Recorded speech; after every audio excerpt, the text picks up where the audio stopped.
You are listening to the Outlaw Apostle Podcast. I'm your host, Troy Neff. I'm the fucking guy. Whoa!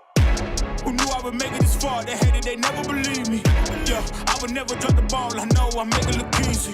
Yeah, Mayweather with the defense. I don't care what a critic got to say. I got them picking up the pieces. That mean you really playing with your life. I'm about to come and run it all back. I'm the new era, about to snap back. You ain't fitting for it, cause you all cap like. Hold up, I shoot my shot, wait, hold up. I'm really about to run this go up. You know it's all net when it go up. Ain't got no other plans. All right, we're here. We're ready. It's Friday morning here in Arizona and everywhere else in the United States, except East Coast. We're early afternoon already. 3-hour difference. That totally fucks me up. Yeah, I hate it. When it early on, it fucks me up because I think I'm going to call somebody on the East Coast, and then all of a sudden it's 6 o'clock, and then it's like, oh, fuck. Yeah. I didn't get that call done. We need to get rid of time zones, in my opinion. We need something. But joining us behind the controls, he's got his ghost drink. Which ghost drink you got this morning? The American Popper. Okay, yeah. America Pop, yeah. Yeah, I like that one. That's a good one.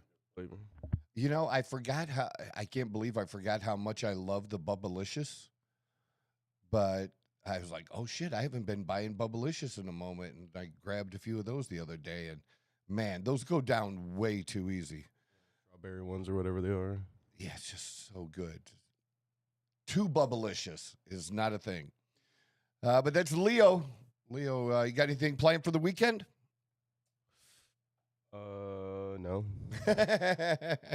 No, I do not. That sounds like my plans. It's just going to be by seat of the pants this weekend. And on the couch, I've already got him riled up for the segment that we're going to be doing later when we clash about LeBron and Jordan again. So I got him all ready to go. Mikey G, good morning. I'm always ready to go, but good morning. Anytime you want to bring up my goat, I'm always ready to go. My king. And now it's so crazy since we've been talking about that, and I've sent you a few videos. Whatever you focus on, you get more of, right? Yeah, I know. That's not just how the universe works. You know, the law of attractions, it's also how algorithms work. Yep. And they're sending me a ton. You click on one and it's an onslaught. And I'm enjoying every fucking one of them. Enjoy it while it lasts. Yeah, from just other NBA players talking about it. It's really great. Dennis Rodman. Oh, yeah. Dennis Rodman is great. Regardless of what you think, you got to love the character that Dennis Rodman was. You want to talk about not giving a fuck what anybody thought? Yep. That is the epitome of it. I obviously, because when he was with the Pistons and being a Lakers fan, I didn't always really like him very much. Mm-hmm. But when he got to the Bulls and did what he did there, I love that. Well, the Bulls didn't like him before he was on the Bulls either. They kind of just put all that shit aside. It's hard to stop. Yeah. You know, it's almost like if you're in a group, say you're training, I kind of picture like military people going through some type of training, and you just have one dude that's elite making everybody look bad, and everybody else is like, hey, dude, can you chill out a little bit? You're making us all look bad. That kind of thing, that's Dennis on the court. Yeah, it's just that motor 24/7. It's just not stop making sure that every ball mattered. Every ball mattered. And I mean, if you listen to him really talk about basketball, he's very, very intelligent on the game of basketball. So much so that he watched the spin of the ball from various players to get a judgment of when it hits, where it hits, and where the ball is going to go. Yeah. And it wasn't just luck and hustle. I mean, it was study. Yeah. You wouldn't picture Dennis Rodman studying the game. Not basketball, at least. Right. But he definitely did. So, but we'll have that coming up in a little bit. Some of our stories today. Republicans failing on passing the Save America Act. You know, mostly what you're going to hear is about them as they continue to move through the process. It's not quite finished yet, but the Republicans getting the DHS funded and having to use different procedural maneuvers to get that done, but they fail on the Voting Act, which really most Americans wanted. Even, most Americans, if you look at poll after poll, you're in that 70 to 80% range. 70% of Democrats, over 80% of Republicans, and even when you combine them, it's still it's still over 70% of people want you to show an ID when you go to vote. So the things that the people want, the Republicans still aren't able to get done. So we're gonna talk about that. Something everybody may not be familiar. You kind of have to be a political nerd, and I it's okay if you call me a political nerd. I'm all right with that. But the Southern Poverty Law Center used to name different groups and take on different groups, and they, at least with the Democrats, had some credibility of naming certain groups to be racist or target them, and they would be conservative groups that weren't racist, but they would be targeted and have that label put on them by the Southern Poverty Law Center. And now, information has come out with things that have been leaked and conversations where they were basically taking money and funding racist groups. And these are, getting racist people to do what they weren't doing. To really, like Charlottesville is the one they're talking about, and Trump, the Democrats still repeat that lie to this day about Trump saying both sides. And he didn't mean racist. He simply meant both sides, people like me who didn't want these statues taken down. It's history. And history can be pointed at as, people can be honored, and people can say, at one time this person was honored, and really, we don't think he's such a good guy today. But just eliminating it like it didn't happen it improved nobody's life. It improved nobody's life. So anybody who was anti these statues and things like that, even when they got what they wanted, nothing good happened for them. That just seems crazy. But I've known about that for a long time. It was interesting. I saw someone make a post of Charlie Kirk in some kind of interview talking about the Southern Poverty Law Center. And that, maybe Charlie had just learned that. We've known this for a long time, or many of us have known this for a long time. Now there's actually documented proof that's not going to matter to these people, but documented proof that they're basically manufacturing racism. If somebody's a racist, but they don't have any power, who cares? Who cares?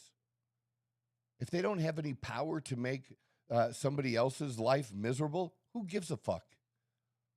It's crazy. But when you push people to take certain actions and provide them money to do that, to manufacture, in this case, like they did, different events, well, if it's really as bad as they want us to believe, then you know what? They wouldn't have to manufacture it. It's that simple. So we got a Jesse Jackson video that I just came across, and it's really no different than a couple that we've shown before. But I like to keep putting it out there simply because it's the truth. You can hear the real truth, unedited, without anybody's commentary about what Jesse Jackson thought about Donald Trump back in the 80s, early 90s, back when Trump wasn't running for president, back when Trump was still saying the same things then that he says now, same things. It's not hard to find. but when he wasn't a racist, simply because he wasn't running for elective office.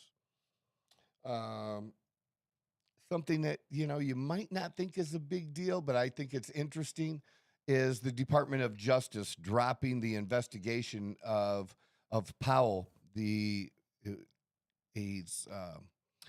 a nomination going through for the Federal Reserve, and Powell's the chairman. And there was a pretty prominent Republican senator that said he's not voting for the Republican Walsh. He's not voting for him unless they drop the investigation of Powell. And so they dropped the investigation. And what were they investigating? Well, and I don't doubt it, but this is just government. What Powell was doing was no different than they all have done in government when they're upgrading a building, when they're doing things like that, in which they are doing with the Federal Reserve building, that they go over budget and over time. Unless there was money going into Powell's pocket, and I don't believe there was, but that's getting dropped. So, of course, we'll talk about the draft, and then we do have to touch on LeBron, the flopper. And there we go. There's their topics for today. So let's get started with the Republicans failing on passing the Save America Act. This is simply, making sure that people have ID. If you can scroll it a little bit more. Some of the things there you go. Some of the things that were said about this just were not true. And especially coming from Democrats. And that was that women were going to have a hard time, proving at the poll because women changed their names. It's just ridiculous. All of this stuff is easy to get. And actually, most people, I believe the number of people, when I've looked it up, actually have ID now. It's really close to right around 90%, 91, 92. It's really, really high. And so we're really talking about a small percentage of the people. And it's something like 5% or so. And I don't know how many of those 5% vote, but, look, we have what, 30-some, I think we have 30-some states that require it now and 16 states that don't. Is that right? That might be.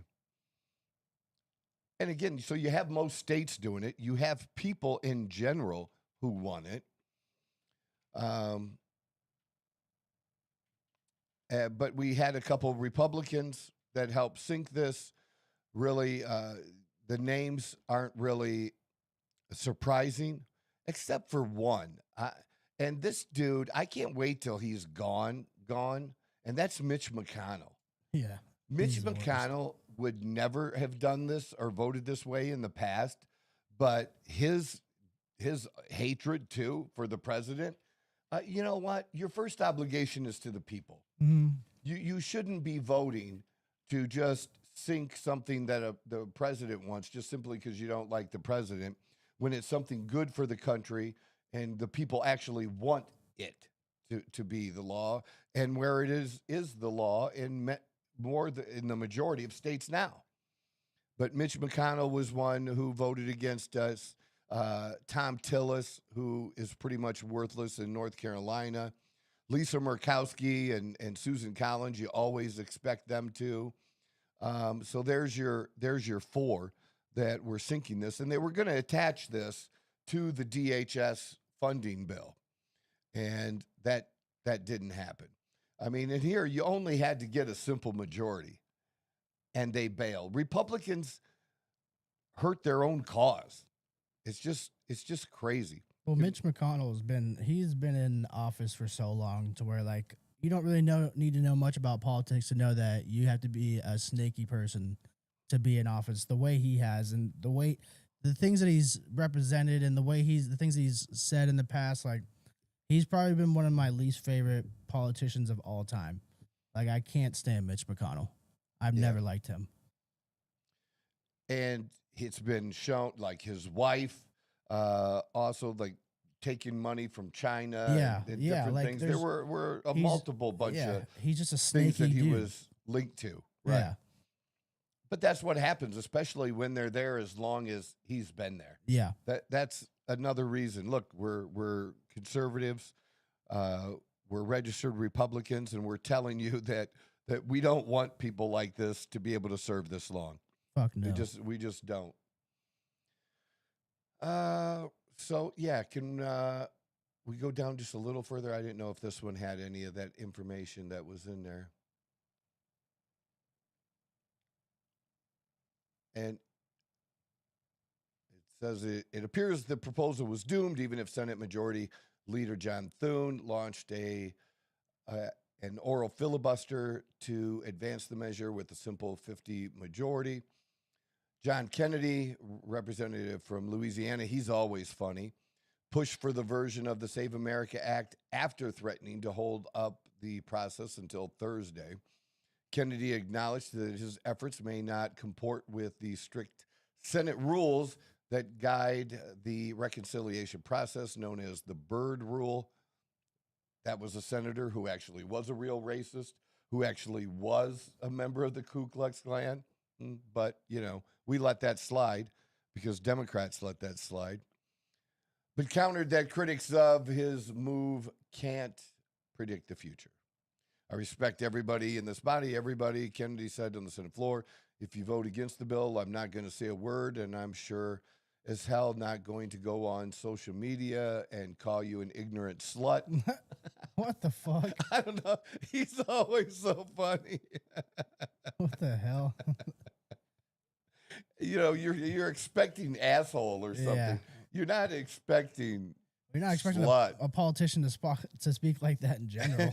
Yeah, but they all do now. I know. It's the cool thing to talk like I talk, I guess. That's not the way I roll unless I'm pushed too far. One thing I'd like to kind of point out that Yes.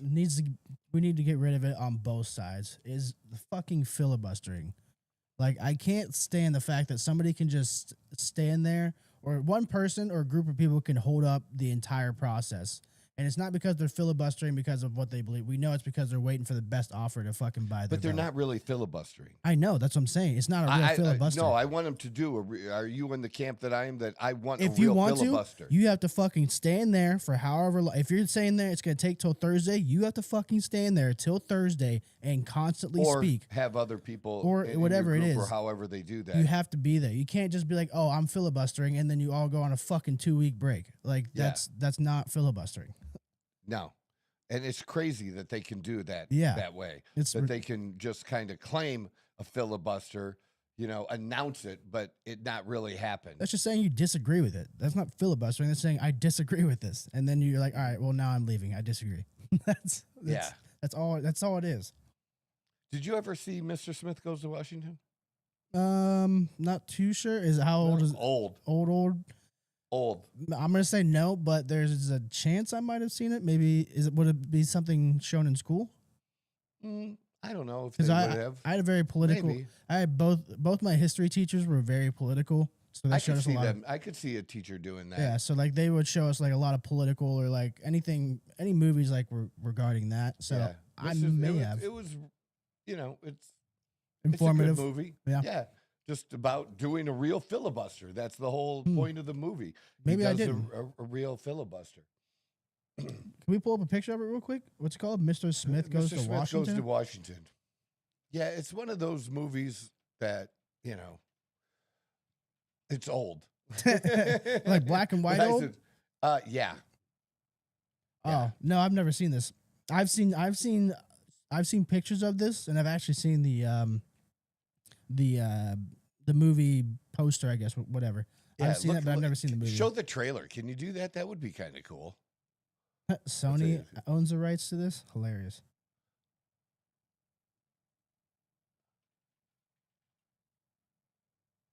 Yeah.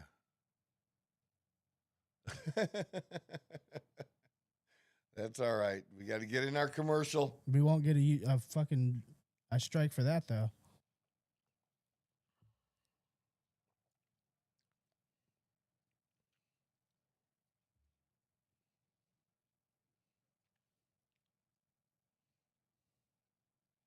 Great actor. Yeah, Frank Capra. That's a director.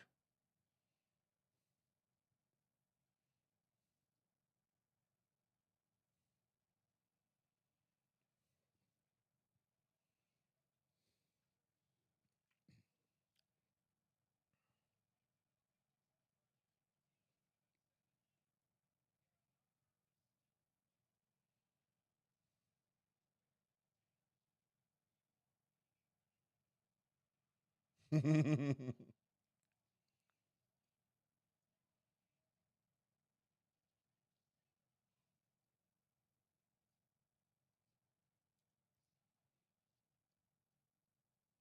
I'll definitely watch that. I think it's. Yeah, it's pretty cool. I think it's all. one of those movies that it's a classic that I think everybody should see. I think it's funny, like these old movies like that. They're so dramatic and like the way they actually act. Like the scene right there where he's just holding a bunch of crumpled papers. Did you ever read or watch To Kill a Mockingbird? Yeah, both. We read it and we watched the movie in school. Mm-hmm. Yeah, you were probably the last. They probably don't do that anymore. No, because it's too controversial. Stupid as hell. Yeah, but he was in that too. Yeah. Actually, now you mentioned that, yeah, he was. I'm just now remembering. I haven't seen the movie in a long ass time, but yeah, that is him. You know what we watched last night? Like, I don't know how Dawn had it on, but it was already started when I came in, and we ended up watching the whole thing. Godfather 1. Oh, I mean, that's a classic. The one. That's a classic. And we're both spitting out lines. Yeah. Like taking turns repeatedly through the whole movie. That's one I think a lot of people would agree with you on. Being able to just rail out lines with that. It was pretty cool. And if you look at those movies too, you see like a lot of the big time actors today, like that was like their big breakthrough. He recently passed, but the gentleman that played Don Corleone's son. Which one? Sonny? The oldest one? The one that died, yeah, Sonny. The one that got fuck. The one who died in Godfather 1 was Sonny. Yeah, I'm trying to think where they trapped him. Yeah, what his real name was, but I don't remember. But he recently passed. But that dude, he was in so many movies from then on out. Like he was. I mean, I remember as a kid him being an elf playing as the dad that was rejecting Will Smith's character. Oh yeah, he was. Yeah. Oh my God, you're right, dude. He was in so many movies. But you know what's interesting? There's a part where he's beating up his sister's husband. Yeah. No, he's beating his sister's husband up. Yeah. Yeah, he's beating him up, and it's a funny fight scene, you know, because he's throwing garbage on top of him. The whole neighborhood's watching. Yeah. Then he takes the lid of the can and he's beating up. I mean, I love it, right? But there's a couple instances when they show a shot of him. If you kind of not look at the hair too much because it was curly, but just really look at his face, his demeanor, and the way he's speaking, I swear to God, he's a dead ringer, or Ben Affleck is a dead ringer for him. Really? Looks just like it. I kept saying, like, man, that looks like Ben Affleck. Yeah. You know, it's really, really weird. It never hit me like that before, but you pick up those things. You're digging for more things when you watch over the time. Over the time, because you can pay attention to more. You know what's going on and everything. Yeah. And I just love how he just waits and just settles all scores. Yep. You know, and when the Godfather makes it, you know, I will not be the one to break this pact or, you know, to break this peace. Yep. Nope. He wasn't. Back when morals and values meant something and your word meant something. You know, if I don't know why. See, I equate a lot of politics and stuff, and I equate that to really the mob and how the mob is run. And a lot of people, to me, it explains a whole lot of shit. Yeah. If you look at it that way. Yeah, a lot of people feel the same way. That's why I refer to Trump, you know, that way. Yeah. As being a godfather, as being a gangster, because he's legit does gangster shit. Well, there's a lot of there's like a lot of similarities in the way like that they're ran, or like how, I don't know, how the processes work. I mean, obviously it's not an exact 1-to-1 transfer, but when you really put them up side by side, Getting like, favors. yes, like stuff like that. Like there's just shit like that where you put them up next to each other and you're like, all right, maybe this not too crazy. Like they're not that much different. Not really. Only one I guess we'll say is legal. Air quotes, legal.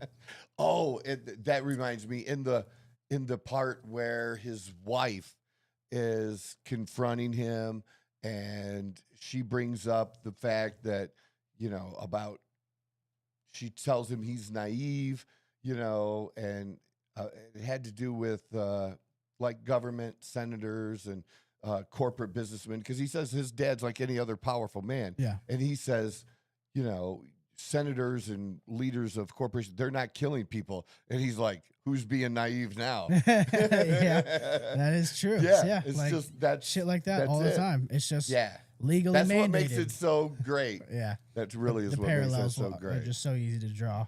Yeah, but back to the voting.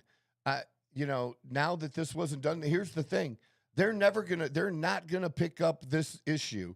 This is a dead issue now, unless it's done, unless another state or leaders in a state that, and I'm sure it's all blue states. That would be a good thing to look up. Is of the states that don't have voter ID, how many of those states are considered blue states? Huh.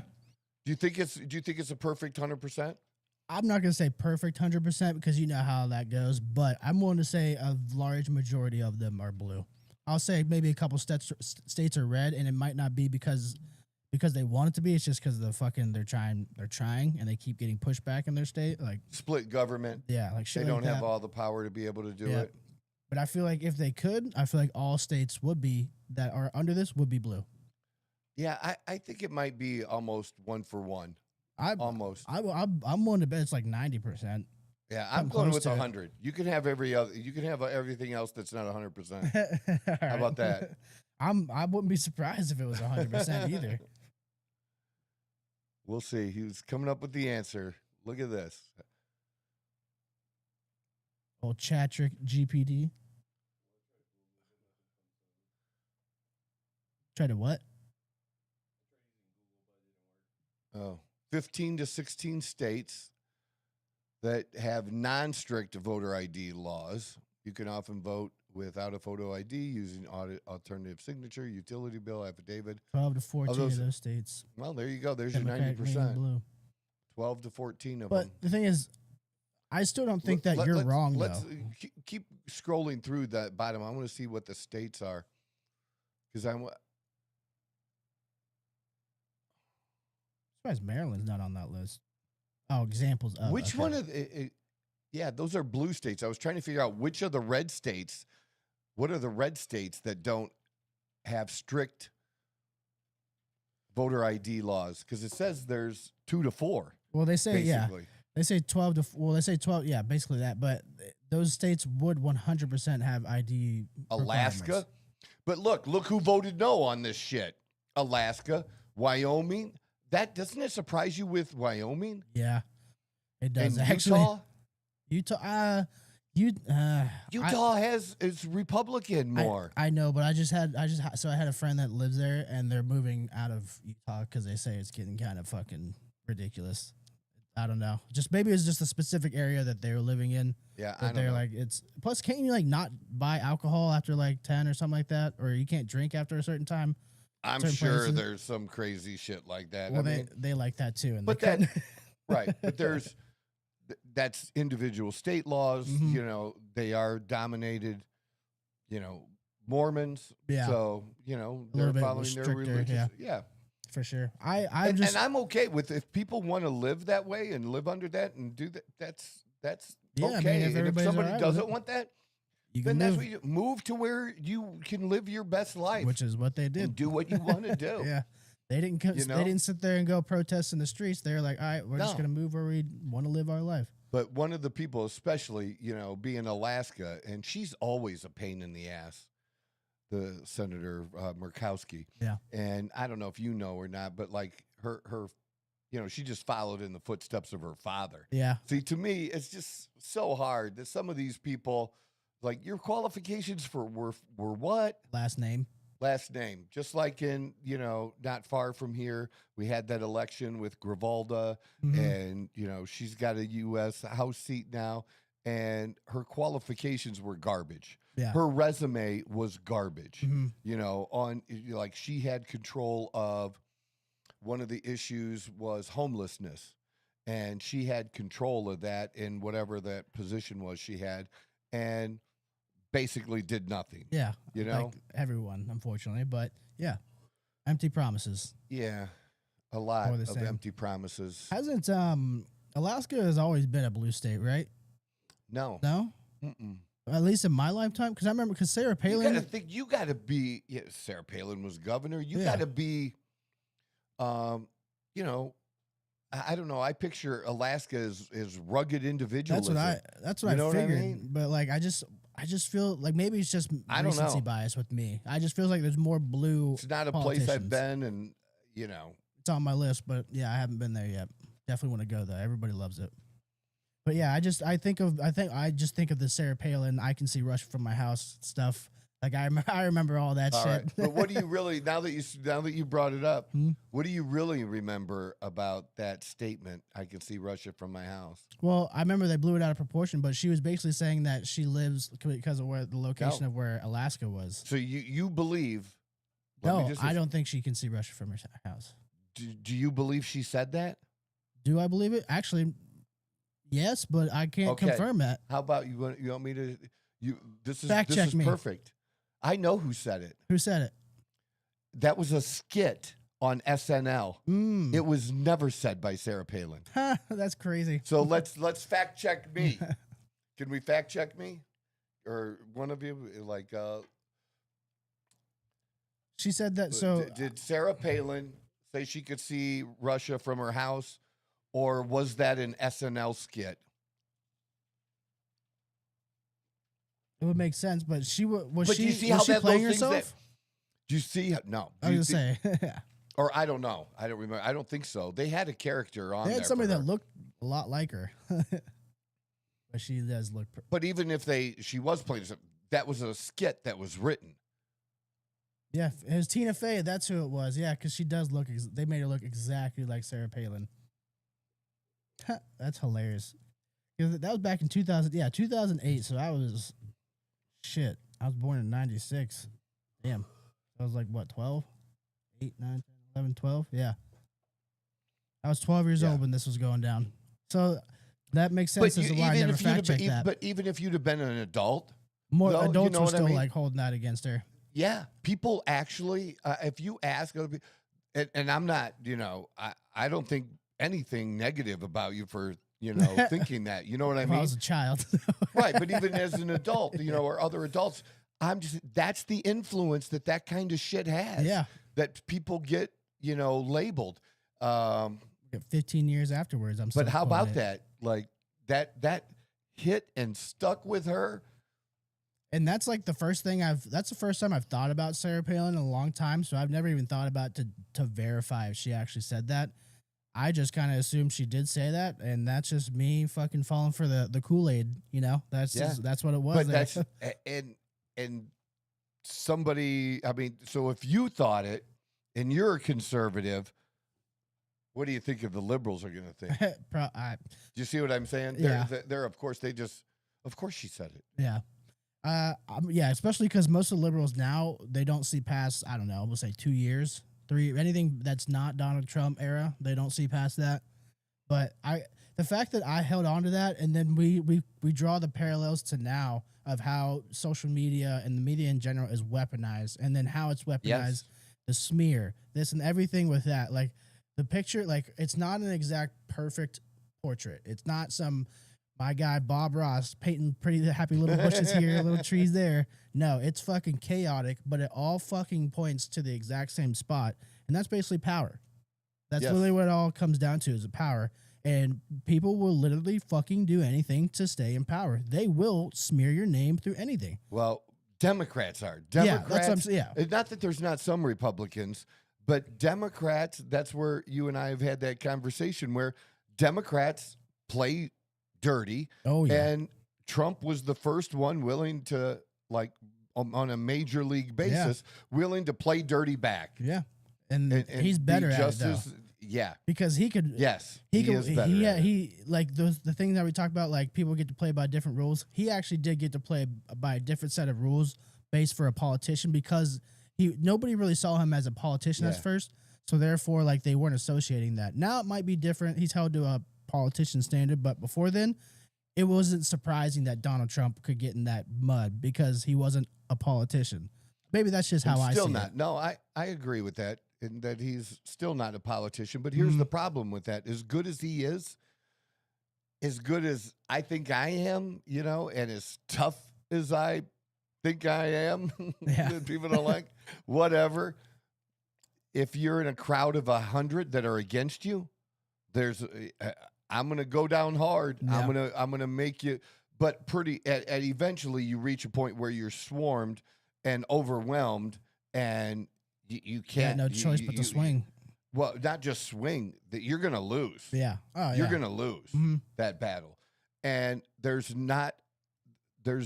nobody on our side that's willing to often enough step up, and certainly not as a group or a party, to give him back the same support. If roles were reversed, the Democrats would have no problem doing that. Yeah. No problem at all. Yeah. They would step up in a minute. Oh. But they're willing to. But we're just, where are the other Republicans? This is bigger than Donald Trump. Yeah, it's Start beyond thinking him. bigger than fucking Donald Trump. He's in a couple of temporary. years, the dude's going to be gone. Yeah. And that's why I keep saying I was MAGA before that motherfucker, and I'm going to be MAGA after him. Well, according to liberals, he's going to be our new dictator. He's Right. Trump 2028, I thought. Even though he, left in 2020. Yeah, he's going to stay in power forever. Yep. Everybody's just going to be okay with that. I love saying that. I want stuff that says 2028, Trump. Yeah, because it triggers them. Just to tweak them. Yeah, Just to make it's it so oh, easy. you really believe that? You drink the Kool-Aid. You're like, you worship Trump. Oh, my God. The whole worshiping Trump shit. You worship one party that doesn't give a fuck about you. And that's just Democrats going overboard about, what a Christian is, what a Christian should be, Gay, apparently. There's Yeah. gay Christians now, apparently. Yeah. No, that's a whole different subject, but I did want to, before I move on too far, I show this video a lot to my liberal friends. The inconvenient truth about the Democratic Party. Yeah. Wouldn't even take the 5 minutes to watch it. Would not do it. And I brought up the quote, and he was I forget what he said, but I brought up the quote of what Lyndon B. Johnson said, and it's a black dude that I'm talking to, and he was like, that quote's fake, right? And I was like, if you would watch the fucking video, your whole fucking perspective about all of that would be changed. But it just goes to show that anything that shatters their reality, they don't even want to look at it. they don't want to fucking take the time to look at it because they sell so hard into this that they look like an asshole. That's willing to engage and debate and talk with you. What? One of my best friends. Okay. and not willing to take 5 minutes to look at it? He said he didn't. Maybe I can't confirm. Maybe in his off time that he maybe took a peek at it, but in the immediate conversation, he was not willing to look at it. Maybe maybe at night before he went to bed. I doubt that. Who knows? I don't know. But knowing the If type he of won't person, watch it with you standing right there. well, and for you, it was just why over would text. he? He's back Oh, in it was Ohio, just- but still, okay. I know what you mean. If it's in the exact moment, and it's 5 fucking minutes. That's It's 5 it. minutes. Yeah, they won't do that. And then you multiply that by 1 million of him. Well, and you always want, people always say, well, I want evidence. Okay. What use is there showing people evidence? Dude, when they're not willing to look at it? You just touched on something that I was freaking out on him about, like in a nice way. But I was like, for everything that I've pointed out, I've provided links, screenshots, videos to everything, and he's just said blasphemy about Trump this, Trump that, dictator this, fucking Gestapo, Nazi, all the whole spectrum of words. Nothing but emotion behind it. That is it. That's all. Yeah. Well, and the emotion is hate. Yeah. And now you have that video that I sent in for today that we're going to play on the Jesse Jackson. Mm-hmm. You could just send it to him and say nothing. Dude, there's just nothing. See if he brings it up. There's nothing that pisses black people off more than when you bring up a Jesse Jackson video that like proves like your point. Dude, they fucking Liberal black people. Yeah, they fucking hate it. They hate it. I haven't used this specific video, but there's stuff he said in the past before that I brought up and like sent, and like I've been called a racist because of it. Like, but people that didn't know me, so they shit like that. But they hate that shit. It's hilarious. Yeah, let's switch to that. That'll be a good segue. Let's do the video. And this is a video of Jesse 99. Jackson introducing Donald Trump and talking about what Donald Trump did for the Rainbow Coalition.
That's the most racist shit I've ever heard. It's autoplaying the next one. What's that? Yeah. Oh, That's fucking bad. that's the most racist shit I've ever heard from somebody. Yeah. No, it just goes to show how quickly, how like the media can sway opinions, but how quickly people forget. Like time, I don't really hold this against anybody, but like time forces a lot of people to forget things like that. And we get caught up in like what the immediate now.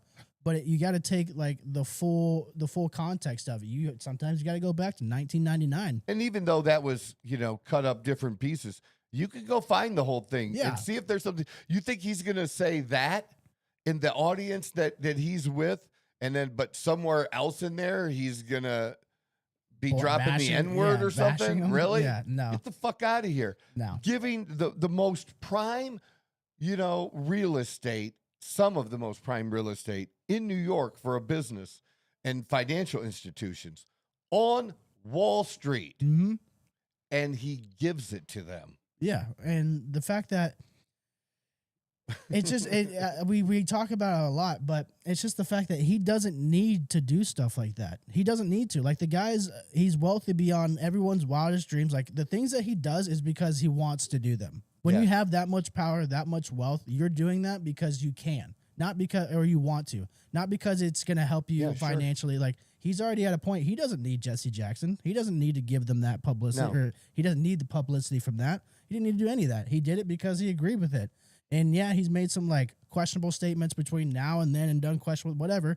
It takes a lot for somebody to do that. Not only to do that, but basically for nothing. Like for nothing. No, for nothing. When people were probably paying like a very pretty penny top. for that same exact spot. That's the top numbers. You're going to get the best.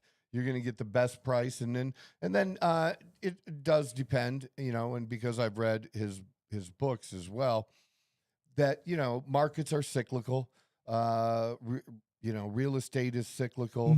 That happens, but Trump came in and he worked through those hard times, that crushed other people. And, even him when it came to the casinos, but it did that to everybody that owned a casino in New Jersey.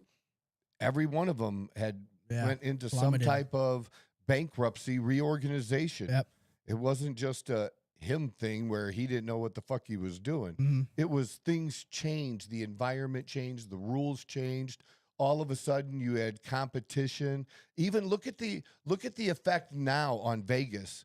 And I was just hearing them talk about it again on the PBD podcast about how much Vegas is down, from the number of people that have been going and seen it.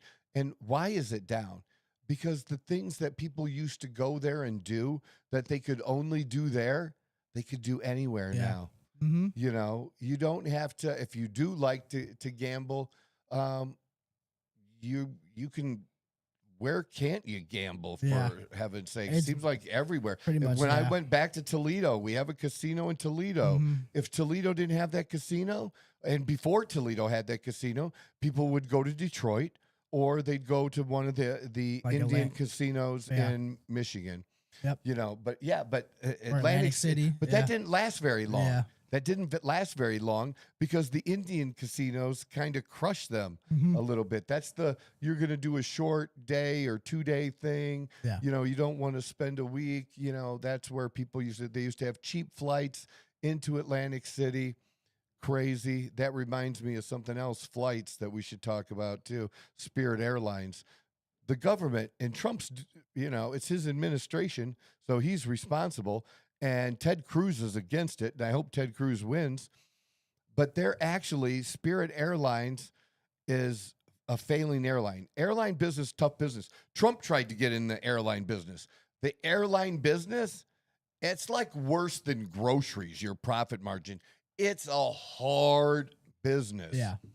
And the government's going to possibly rescue them with like $500 million, and they're going to own, 80-90% of Spirit Airlines. It's not the same as owning Intel.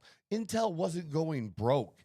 Intel, with their AI and the chips, that plays a part in our national security and our future, and and not losing out to China, which we absolutely don't want to do. That was, to me, is different. But I was against the auto bailouts. I was against the banking bailouts, and I'm against bailing out fucking Spirit Airlines. I'm against it too. They suck. Okay, you suck. You have a bad business plan. And if I give the same people now, maybe this wouldn't totally persuade me, but maybe if you're going to have to get rid of the CEO and you're going to have to get rid of some other people and bring in some new people for us to consider, and the people going out, no golden parachutes for those fuckers. Do you know what I'm saying? Yeah, the fucking crazy package plans. Okay, because I could see that happening. I could see the top people, the CEO or other top people, that they secure this lifeline from the government. The government gives them that money. They cash out. They're gone. And everybody else is fucked. Then everybody is, then they're fucked. But they got theirs. Fuck that shit, man. Yeah, I'm 100% against that shit. The government shouldn't pick winners and losers. Yeah. Now, if somebody wants to buy, another airline wants to buy their routes or something, or however that works, and they want to do it for 20 cents on the dollar because that's all the company is worth, then that's all they're worth. Yeah. That's called being. If that company has no value, then it just closes up and disappears. Yeah. But if there, whatever value there may be, and maybe it's $100 million, that its value is $100 million, and if whatever it is, let the other airlines decide that are profitable, that say, well, we want that, or we want their planes because it's cheaper to repaint the airplanes and use them on short routes or whatever than us ordering some, or it'll get us along. Or you sell it by pieces, just like you go out of business in your restaurant. You're selling the building. If somebody doesn't buy it and operate it like that, you're not selling a business. You're selling the equipment, selling the chairs, the tables, fucking the oven, building. everything. If you own it and not lease it, whatever. That's how it works, man. Yeah. That's business. And that's how I had to struggle through things as a small business owner, things I had to go through. Why should big business be protected from that bullshit? It's always been like that with airlines. Like I've always been against that because the second they go under, they get bailed out. Stupid Elizabeth Warren, when she was asked about this, You she mean said, Pocahontas? Pocahontas said that she was against the bailout, but then she said she was against consolidation in the airline business. Well, You're what? Because if it would be consolidating if there's an airline that's gone. and the rest absorb them. Yeah, That's they would consolidation. be good. That would be consolidation. But again, it's a loser. Yeah. Why are you propping up a loser? We propped up Jeep, okay? Oh yeah. Just expect every problem. And then so we prop them up, and they made it out, okay?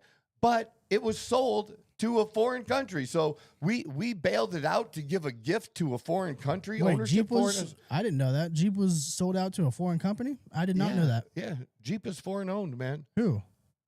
I don't know. Look it up. Let's look at What the fuck? I actually did not know that.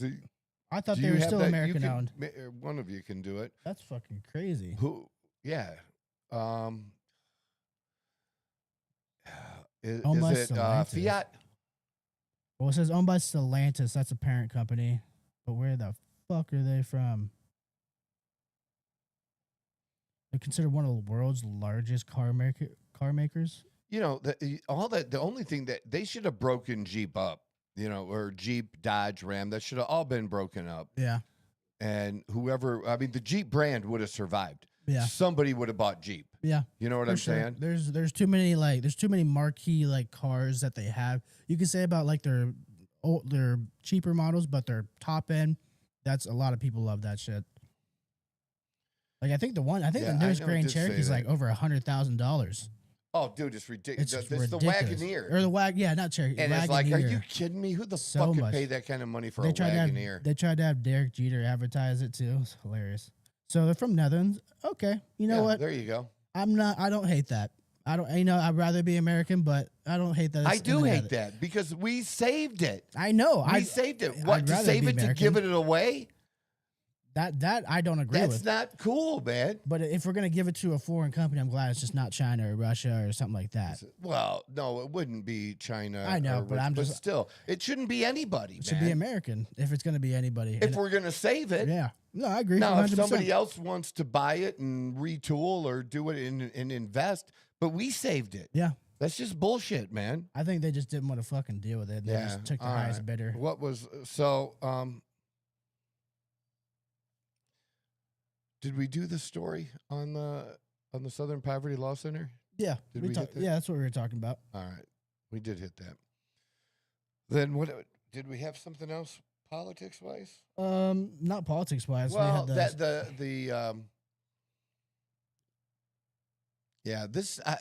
I saw you pulled this story about the Southern Poverty Law Center, and who's TNR? TNR. They're like a news reporting. They're not terrible from what I've. Well, the headline's terrible. Yeah, I know, but I The can't. Justice Department sides with the Ku Klux Klan. The administration's vindictive targeting of Southern Poverty Law Center is yet another mask-off moment. The truth is the I don't exact agree. opposite Well, of that, I don't man. agree with the headline. Right. That's for sure. The United States did not always have a Department of Justice. President Ulysses S. Grant, founded in 1870 to help suppress the Ku Klux Klan in the southern states and enforce Oh. federal civil rights for formerly enslaved Americans. On Tuesday, the Justice Department officials announced what may be the first Klan-friendly prosecution in the department's history. Yeah, keep going down. The Southern Poverty Law Center, or SPLC, is one of the most influential civil rights groups in the nation, which is what I said. They're also, a piece of Correct. shit. Founded in 1971, it has spent the last 5 decades monitoring and documenting, exposing hate groups and violent extremists. The group rose to national fame in the 80s by financially breaking the modern Klan through strategic lawsuits on behalf of its victims. The SPLC's most persistent targets have been white nationalist groups like the Klan and various neo-Nazi gangs, but it has expanded over the years. Further down. Yeah, They suck. Trump Justice Department officials struck a much different note about the SPLC's work when announcing the indictment. Acting Attorney General Todd Blanche claimed on Tuesday the SPLC was manufacturing the extremism it purports to oppose by paying sources to stoke racial hatred. And how did they twist that whole fucking thing? Because they're liberal. This is a very liberal fucking... Whoever wrote this is liberal as hell. Because TNR... Before I even said... When I did the open of the show, before even seeing this, because this isn't the article that I read, you know, when I talked about wanting to talk about this morning. This is exactly what I said. Using and manufacturing racism that is not there and encouraging it to happen so that they can then oppose it. That's just the craziest. But I believe they do it because you know why I believe they do it? Because I've seen it done over and over again, and I'm not stupid. I've seen people manufacture racism. We talked about it the other day. Happens today. I'm not saying there's no racism, but the kind of racism there is today mostly has very little power. Symbolic racism like that? Or somebody just doesn't like somebody for their race, but they have no power over anybody in that race. Yeah. It's just okay, then who cares? Thought. You have an ignorant opinion. Yeah. Fuck off. That's all. You know what I mean? But like we said, they've let. But if somebody is hurting somebody and they are doing it based on race, then I'm all for, you know, courts and using our system to be able to rectify that. I'm all for that. Well, it's again, like you said, it's a Democratic Party being involved, keeping black people down because it's been something that has been such a hot topic for so long that they know that they can get people riled up about it. Mm-hmm. It's so easy, and like we said today, it still happens today. Like it hasn't gone away, regardless of how far back you want to go. This starting in 1971 till 2026. Manufacturing hatred since 1971. They should be their fucking slogan. Yeah, it's just crazy. But I hate everything about shit like that because I feel like when you emphasize, even if it's like sometimes it's for a good reason, but when you really hone in and emphasize on something, I feel like it kind of works against you at least slightly sometimes because you bring more light to it. More people are aware about it. Maybe they weren't before, and even if you don't want them to be, maybe they agree with the side that you're fucking going against. So now you're almost like you're giving them that publicity. It's contextual, but I feel like some instances it does slightly work against them. Maybe not for the overall purpose. When they label somebody, when the SPLC would label somebody, let's say that group was going to have an event or talk about something on a college campus or something, and then once they were on their list, these liberal colleges would say, well, we can't have this group on because they promote hate. They're on the list of the SPLC list. They're not allowed to come here. They're not allowed to come here because that's not what we're about. Well, were you this is a little bit, I guess, a little less serious in this context, but were you a WWE fan at all? Was I a WWE fan? Yes. Okay. Well, I was late 90s. When I was a fan, it was the WWF. Okay. All right. More, so and a little bit WWE. Okay. So you were there. Okay. So, I was there at Hulk Hogan, man. Well, that's where it's getting into. So is EC? I think it was the EC around the ECW days when Hulk Hogan was there. But you ever see the video of him where it's him spray painting the N-word on one of the black wrestlers' trailers?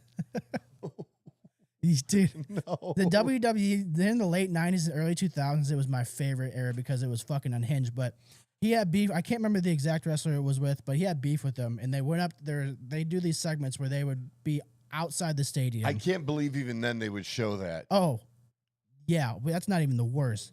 But fucking, they just showed Hulk Hogan walking up to this dude's trailer, shakes up the paint bottle, spray paints the N. Even in the late 90s, that somebody thought that was a good idea. Spray paints the I, and then everyone's like, what? And then it like cuts out, but it's so fucking funny. But dude, they used to have motherfuckers chasing down illegals on there. Like they had dude, his name is JBL, John Bradfield.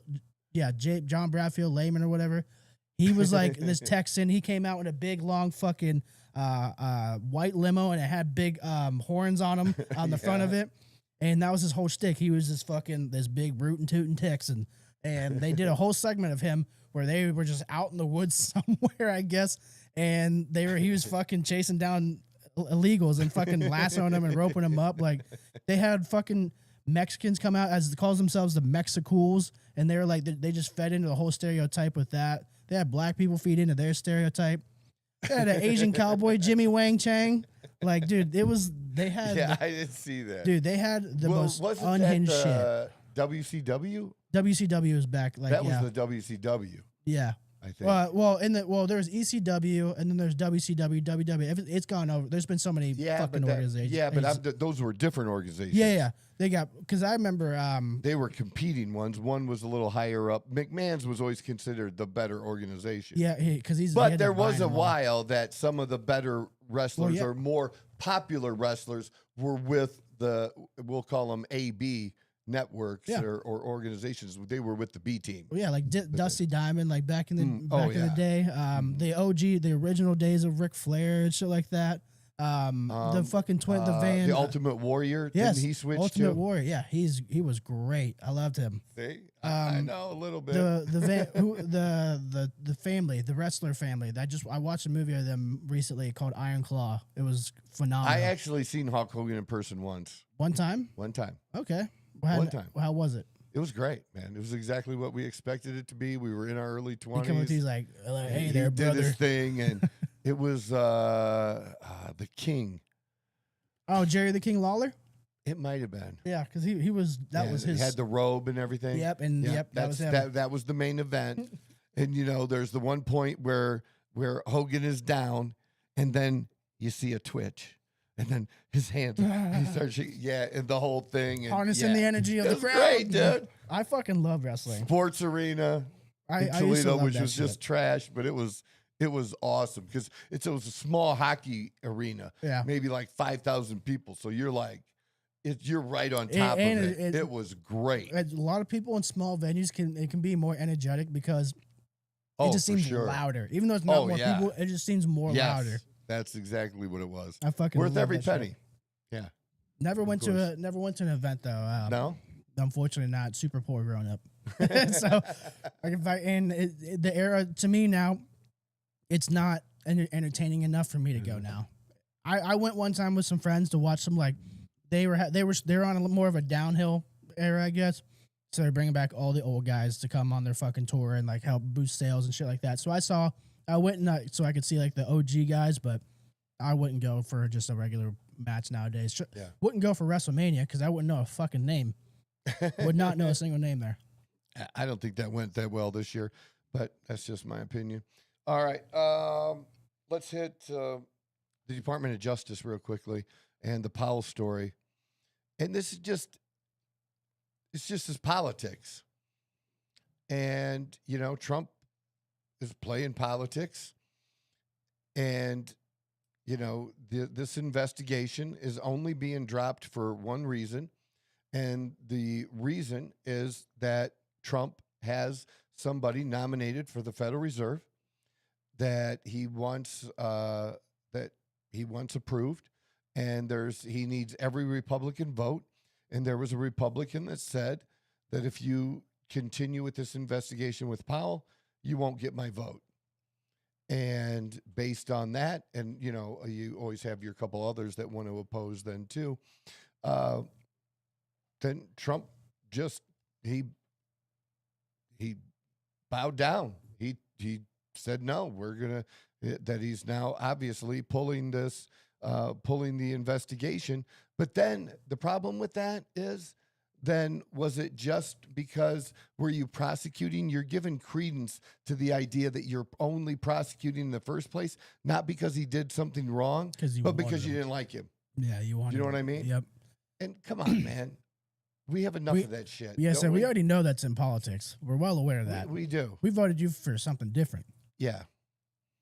No, I'm with you. And what's going to be most interesting about this is Powell is just about done. I think he's done by June, if I'm not mistaken. Hopefully. No, just as Federal Reserve Chairman. Oh. Okay, because that rotates. And he could leave and be done there, or he can still have a seat at the Federal Reserve. Let's hope not. He can choose to do that. I don't know if he's going to choose to stick around, but some people do things the same way that Trump does things. You know, you stick it to Trump, he's going to stick you back. Yep. Same thing. You know, he could decide, you know, I'm going to stick around just to piss him off. Well, one thing I don't like the Federal Reserve, period. Well, I was gonna But say that's I like how he's like kind of like basically pulled back the curtain on a lot of like the behaviors and stuff of politics that a lot of people didn't see, because before, like how we're talking about Kennedy, the way he talks, like more politicians talk like that. More of them are willing to show like the pettiness of how far they're willing to go. I think we've always known, but I think Trump's put it in a light to where he's somebody that's able to push back, so he makes them push back even more. So it just keeps stacking and stacking and stacking. Escalating. Whereas before, they would get that pressure, and then somebody would fucking back down, and then that's about as far as it goes. But it was usually Republicans backing down. Yeah, that's what I'm saying. And like now, I think he pulled back that curtain, and a lot of people are seeing how petty politics really fucking are. I just wanted to point that out. Yeah. So that's all. There wasn't a lot on that. I just wanted to point that out. That to me, it's just not a good look to be doing stupid shit like that. That's my opinion on that. Yeah. So there's that, and the thing we talked about earlier. You know, disagreements that I have with Trump and some things that he's doing. Yeah. He still has my support, though. Yeah. You know.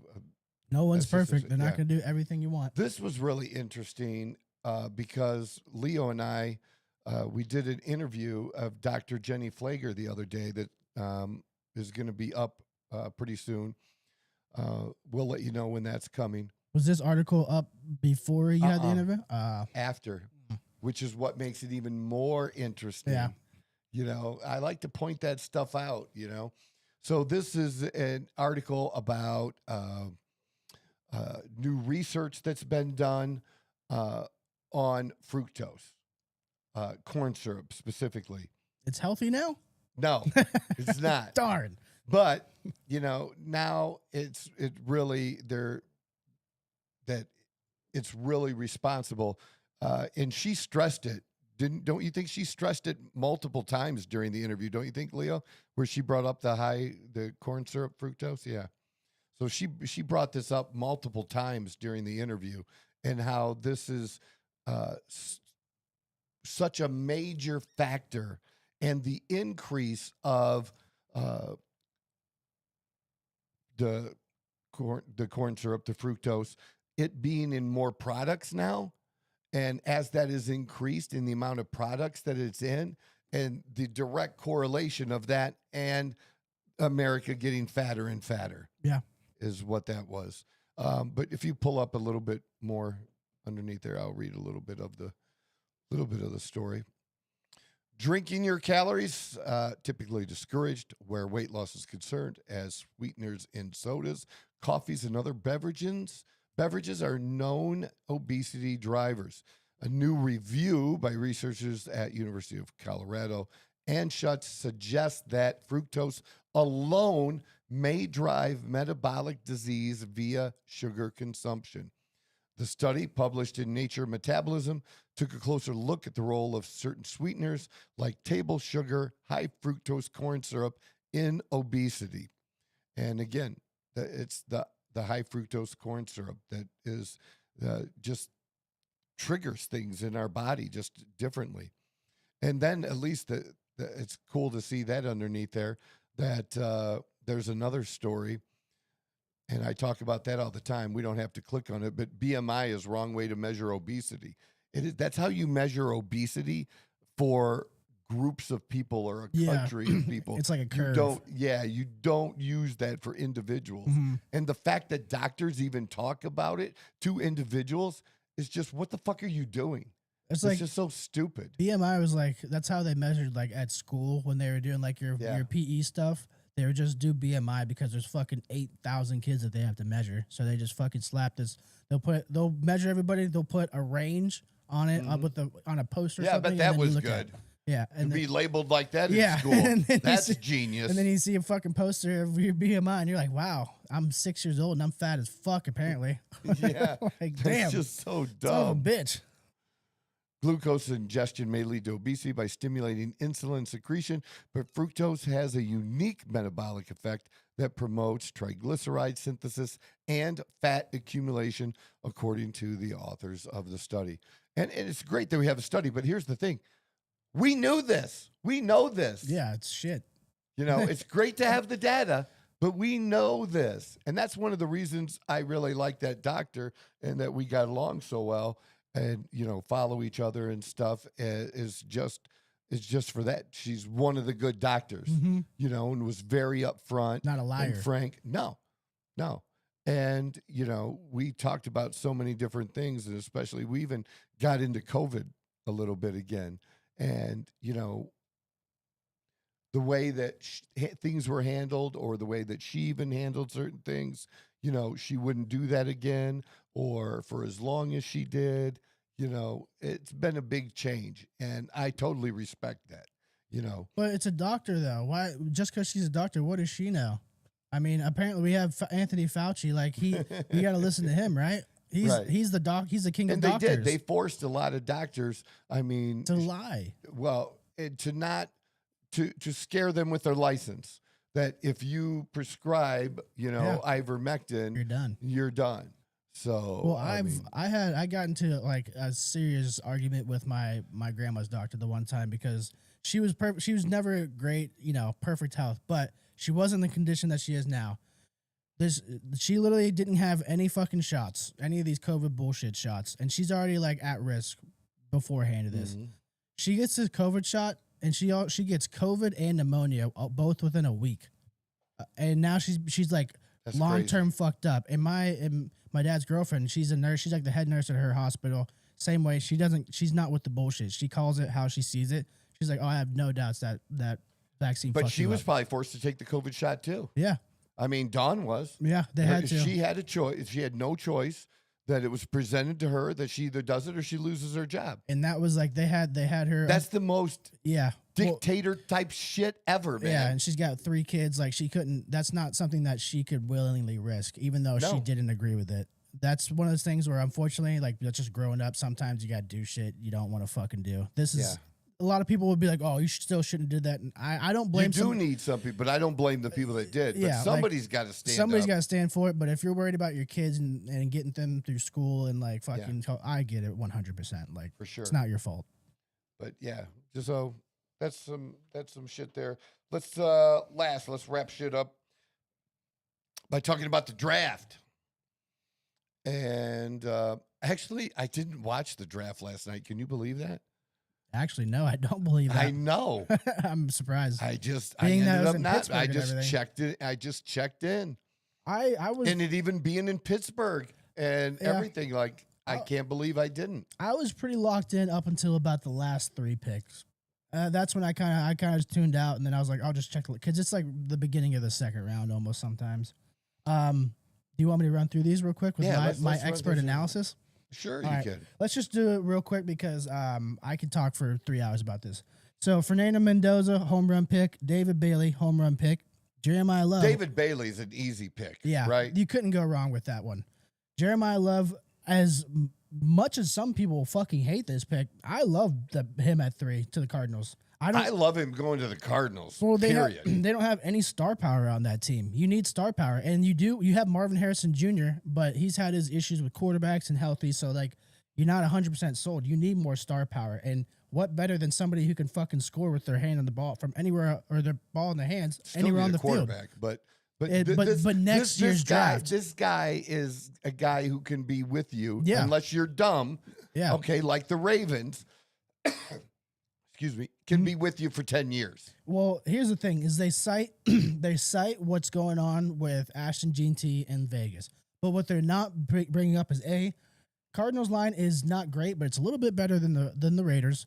B, he is a much more versatile player, meaning he can he is a great receiver. So yes, he is. You can get him the ball in many different ways. Just get him the ball. Jeanty isn't a terrible receiver, but he's not running routes the way Jeremiah Love does. There's no fucking, he just doesn't. And Jeremiah, the difference is Jeanty doesn't run over people. Let's just be honest. Yeah, he doesn't run over people. He doesn't run over people. I'm sorry. He just doesn't overrated. have a chance. He gets fucking hit 5 yards in the backfield. I watched him in person against Penn State, and he didn't do jack shit. Yeah, but that's like because they ran him up the middle. Like, if you can't run against Penn State, who, they're going to have a good defensive line and big. Well, if you can't do that, okay, but if you can't do that, you're not going to do it in the NFL. But the difference in talent, in my opinion, I don't think that's all on Ginty. I really don't. I think if you just let him get fucking build up ahead of steam. You have to make some big fucking holes for that guy because he's not going to grind out the yards. All right. He's not that type of rusher. We'll refer back to this. Then we're going to go get into Barry Sanders. And we'll shit, refer back to this midway through the NFL season, and we'll see how it plays out. So Carnell Tate at 4, I thought which he was was great. I thought it was a great pick. You can't lose taking any Ohio State right now. Wide receiver, especially. Right now. Yeah. Absolute home run pick. He was the best receiver in the draft. Arvell Reese might end up actually being the best player from the draft. He is an absolute freak of fucking nature. Mansour Delane, he actually had a crazy story. He was started at Virginia, transferred to LSU, and then became a just absolute lockdown corner. I hope he fucking sucks because he went to the Chiefs, but for his, I hope he has a great career as a person.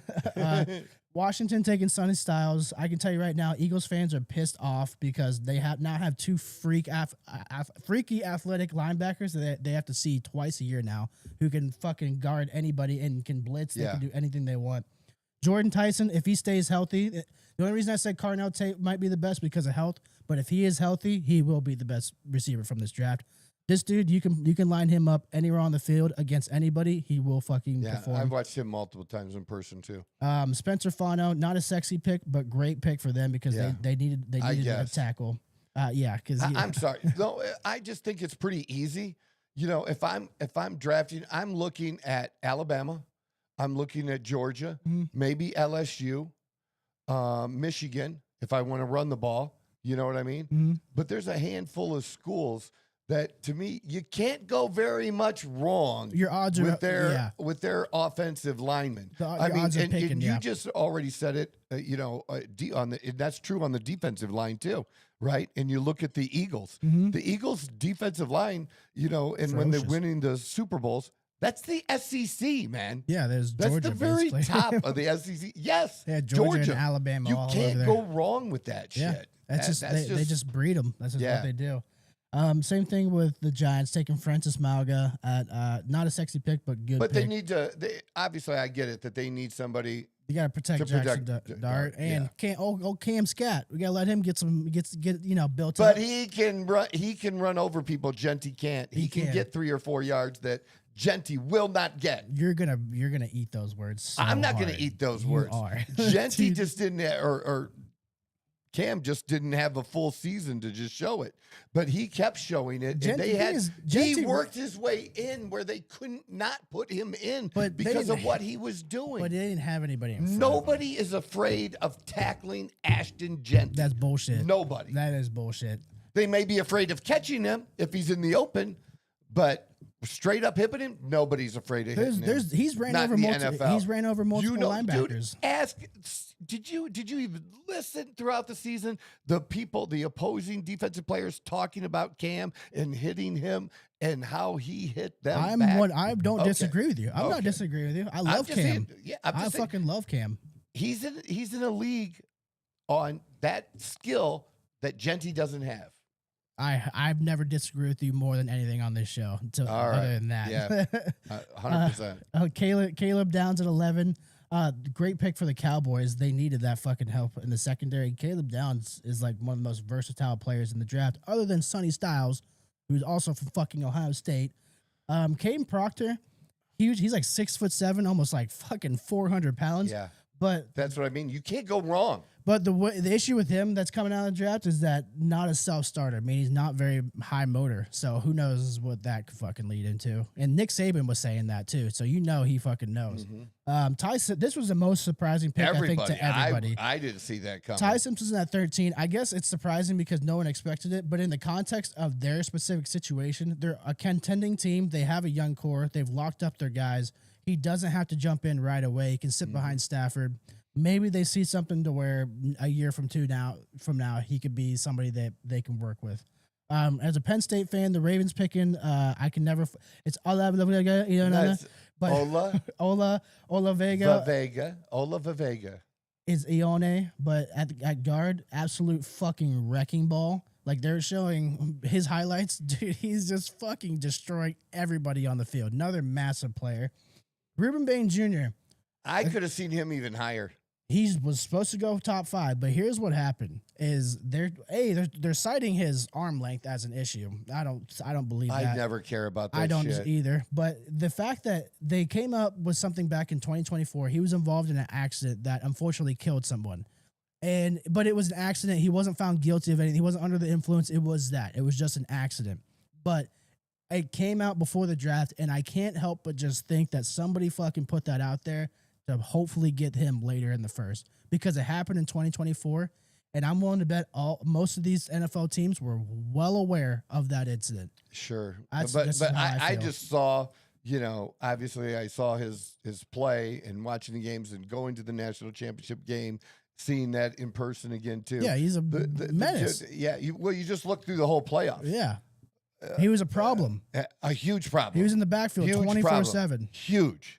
Huge problem. But his arms are too short, though. He can't do it. His arms are he's only going against the same guys that are getting fucking drafted. And like I said before, I think on the defensive side, the edge people, the cornerbacks, the safeties that are available in this draft, that was those are the strongest areas. Yeah, especially in defense edge and draft. linebacker specifically. Yeah. And him. Yeah. If you need defense, this was the draft to stock up. Yeah. 16, Kenyon Sadiq to the Jets, trading up for him. I thought that's a great pick. Although he's not a receiver. It's hard to trade up for a tight end, but though, right? he's like one of the better prospects in the draft in terms of ceiling. But he could be right. You could completely flop on tight ends. It's easy. Blake Miller out of Clemson. He's going to be I'm going to say it right now. He's going to be a stalwart for the Lions for the next 10 years.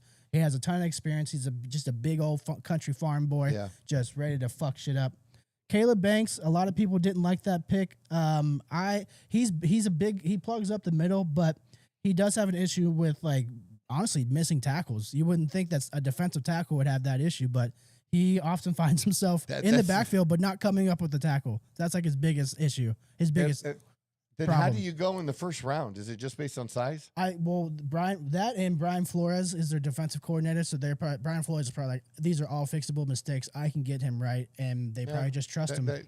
Okay. It could be something like that. Monroe Freeling, another SEC offensive lineman, same thing, big ass motherfucker. Mekhi Lemon. I actually did not think the Eagles were going to take a receiver this early, but I actually hate that they got Mekhi Lemon because I have fucking friends that are Eagles fans and they're annoying as hell. And I think he's going to be like a very good gadget type, not as fast or maybe as good as Tyreek Hill, but the same type of player in the way he's deployed.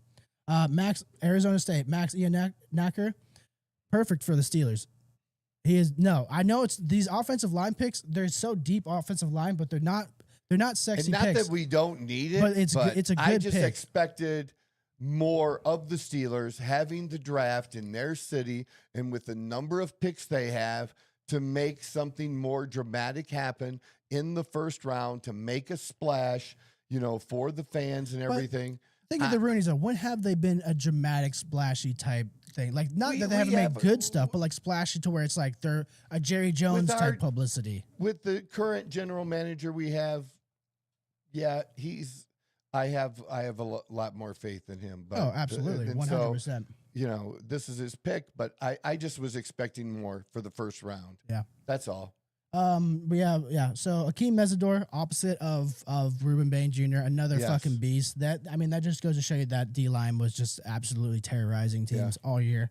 Casey Concepcion, he was actually at NC State and then he transferred to Texas A&M. Good player, but rest in peace to your career. You're in Cleveland.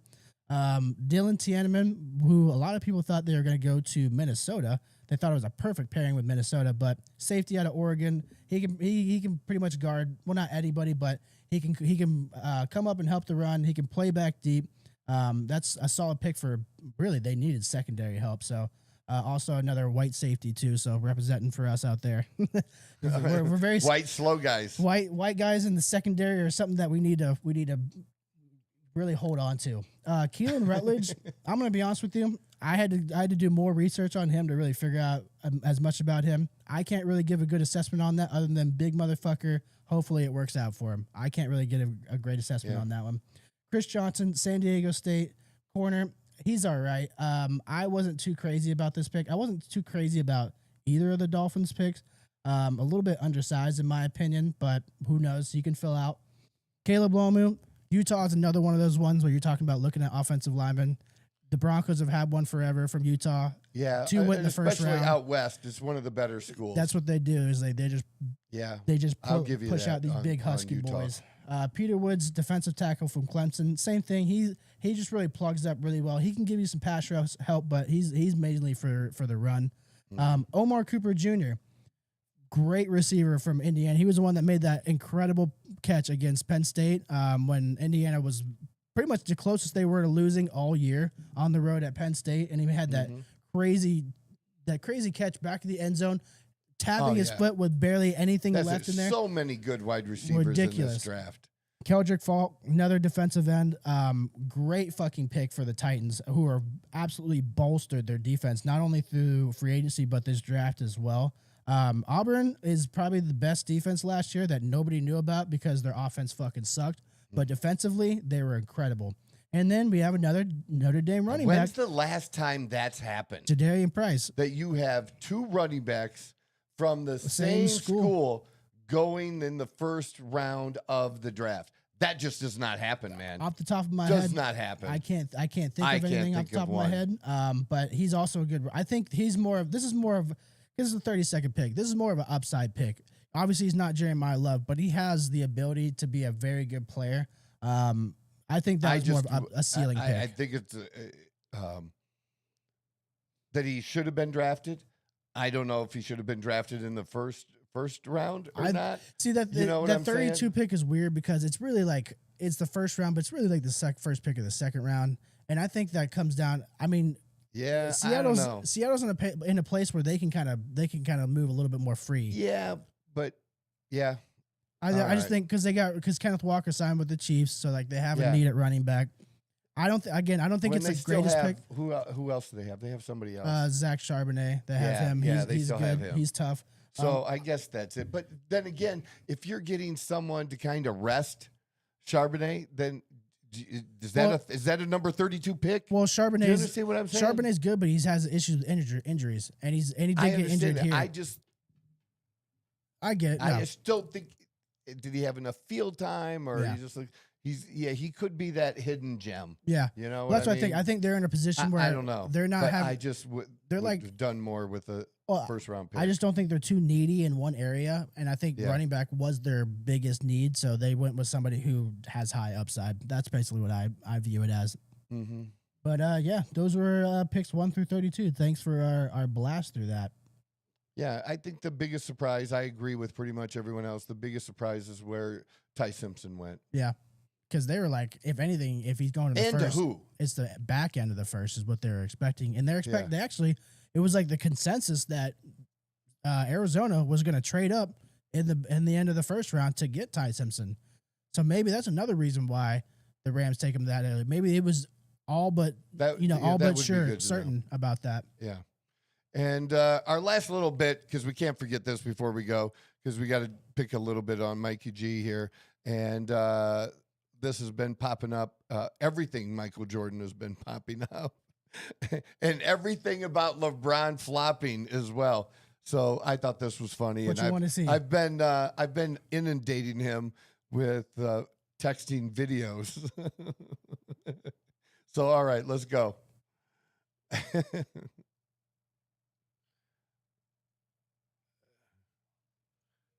It's such a troll post because you know they're going to do LeBron all 5 of them.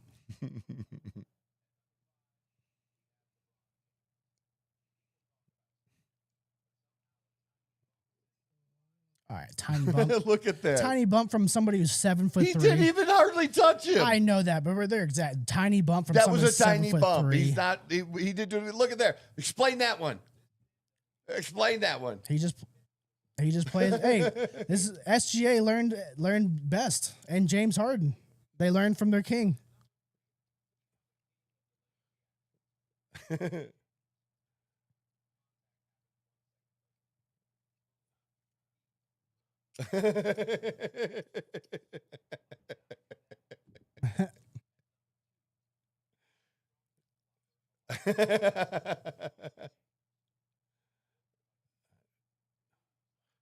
All right, that one was a little bit tougher.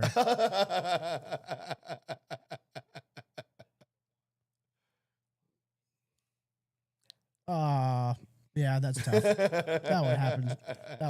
The last one's not even a flop. Number one wasn't even a flop. That he just lost handle of the ball. That happens to everybody. He probably fell down after. Nah. All right. Well, anyways, Jordan was 1-9 in the playoffs before Scottie Pippen. Have a great day, everybody. I'm just not gonna end it like that.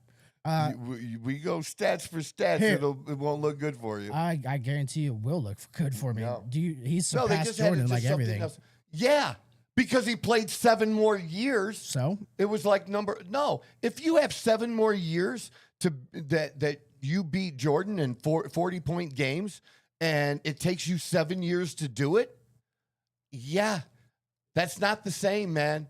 That's not the same. I don't use that against any. If you're able to play that long, that is. I give you credit for playing that long. That adds to it. But you still, you didn't do it in the time frame that Jordan did it.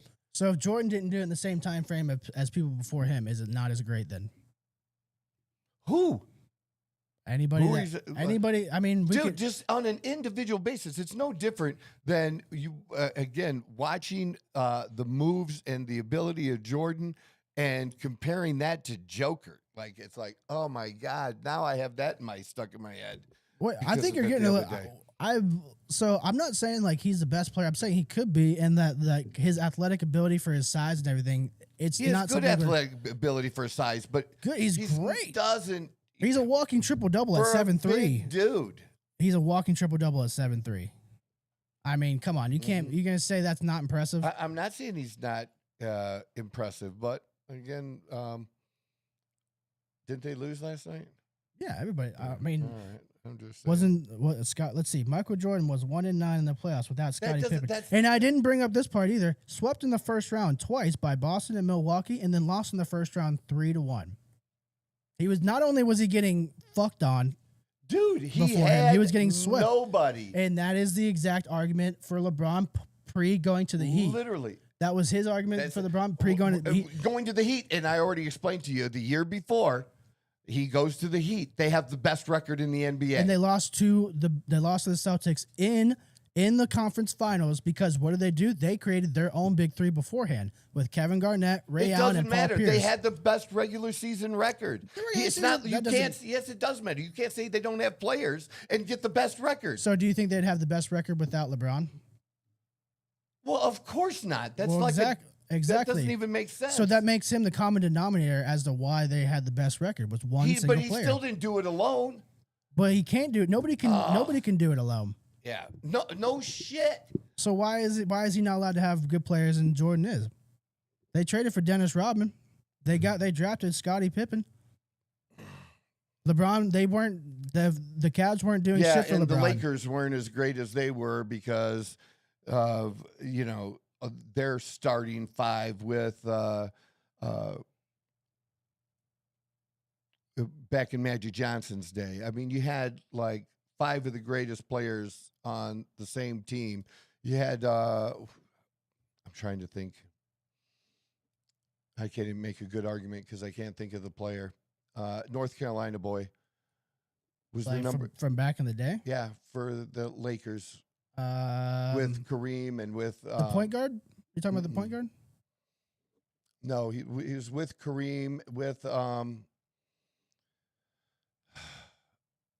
Magic, and there's a third one that Worthy, James Worthy. Oh, James Thank Worthy. you. Yeah. It took me a second.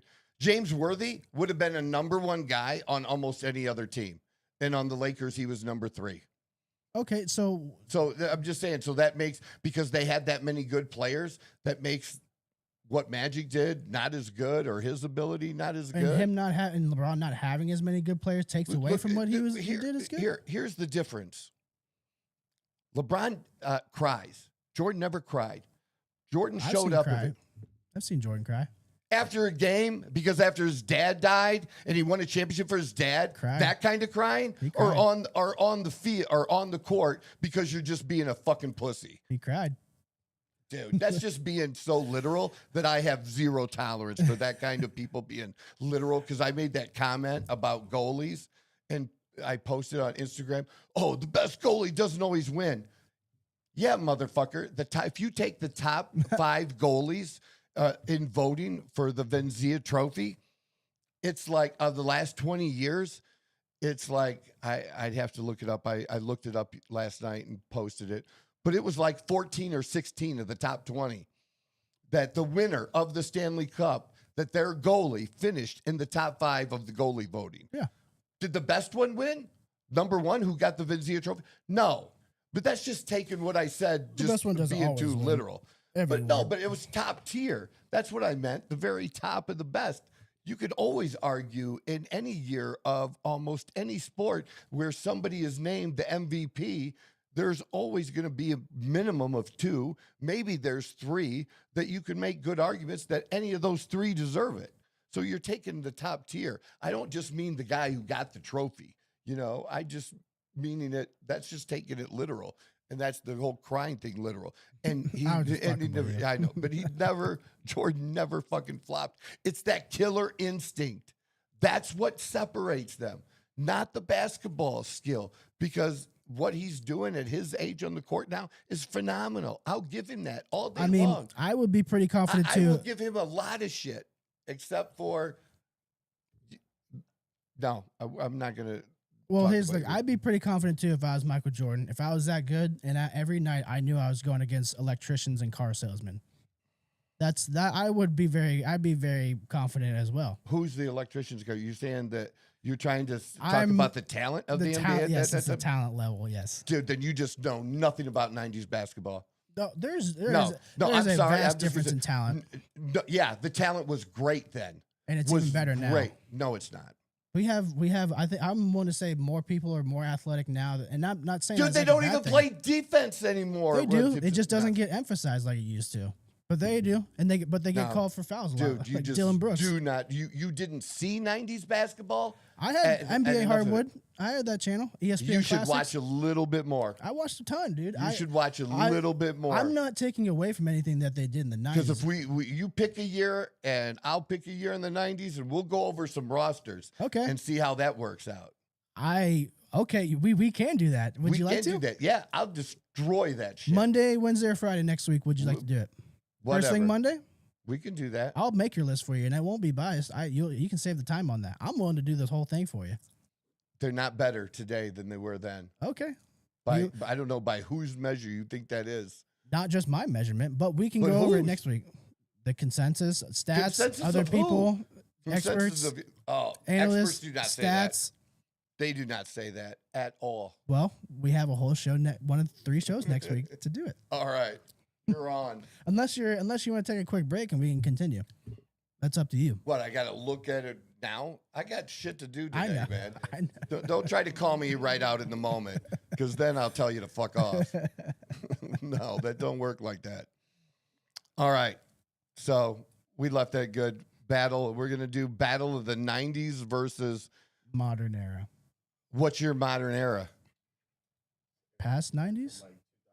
Yeah, so like the 2000s. So you're 15 years. Well, how fast? I don't know. I'm just asking. Do you just want to go 9? Are you sticking with strictly 90s? Is that what you? I'm sorry. I'm having a hard time hearing you. Said you just can choose a 10-year period where you can do from 90 to 2000, and then you can choose whatever 10-year period you'd like to choose. You can use the last 10 years. You can use whatever 10 years you want. I'm okay with either one. That's fine with me. We can do 10 years. We can just do eras. Mm-hmm. Either one. Oh, I'm excited. I'm so excited for next. So what? I think it is fair to know what era you're using. What era? Yeah. Well, you tell me your era first. I'm going to do the 90s. All right. I guess I'll do 2010s and on. That's right? 15 years. Okay. 2010 to 2020 then. Wait. Well, either do 2015 till now. Okay. Do I have to include the COVID era? Because that's not really basketball. That's just gayness. But I don't hold that year against the people who were in the league. Yeah. You know what I mean? Yeah. No, they hold that it wasn't like a I'll still legit do it. championship, but it doesn't mean It's fine. It's just 1 year. But it doesn't mean that those players weren't good, or because I'm not going to argue just strictly, well, we're going to line them up each number wise. Man, I got a whole game plan for this. So yeah, COVID will not be used against you. All right. That's good to know then. Was that work? Yeah, that's fine with me. I'll do 2015 and on, 2015 to 2025. You can do 90 to 2000. Yeah. All right. That's fine with me. But we do kind of leave out Kobe though, and I don't want to leave Kobe out. How do you leave him? Because he was late 90s, early 2000s. Like I don't know. Whatever. Fuck it. That's fine. Well, here, you know what I have to say about that is Kobe is more identifiable with the Jordan era than the current modern era. Well, yeah, he was. For me. They went up against each other a few times too. Yeah, well, not just the fact that how he played the game. Oh, well, yeah. I mean, you literally put a side-by-side, like... Because there's a whole lot of people who say, before you can talk about, and I think it's Shaq said, before you can talk about LeBron and Michael Jordan, you should have the conversation about LeBron and Kobe. That's what I bring up all the time because of the eras thing, not because of who's better, but because of eras. Right, but he's saying, like, if you're not as good as Kobe was, well, then you're certainly not as good as Jordan was. Yeah. That's Shaq's take. No, I agree 100%.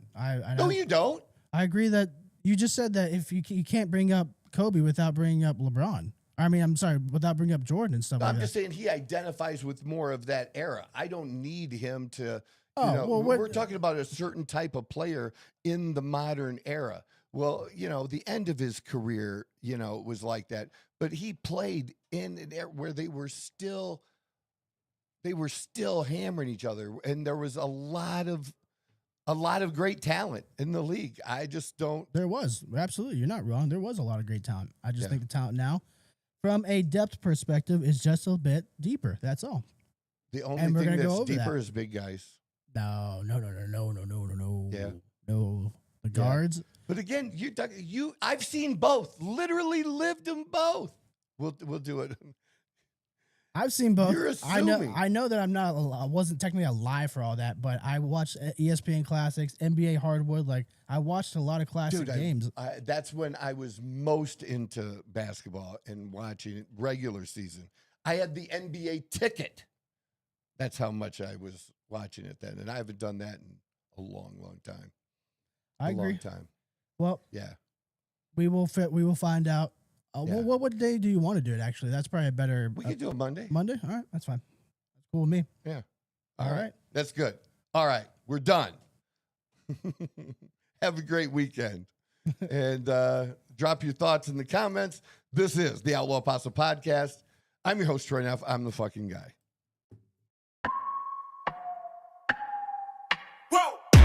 Who knew I would make it this far? They hated, they never believed me. Yeah, I would never drop the ball. I know I make it look easy. Yeah, Mayweather with the defense. I don't care what a critic got to say. I got them picking up the pieces. That to me, you really playing with your life. I'm about to come and run it all back. I'm the new era, about to snap back.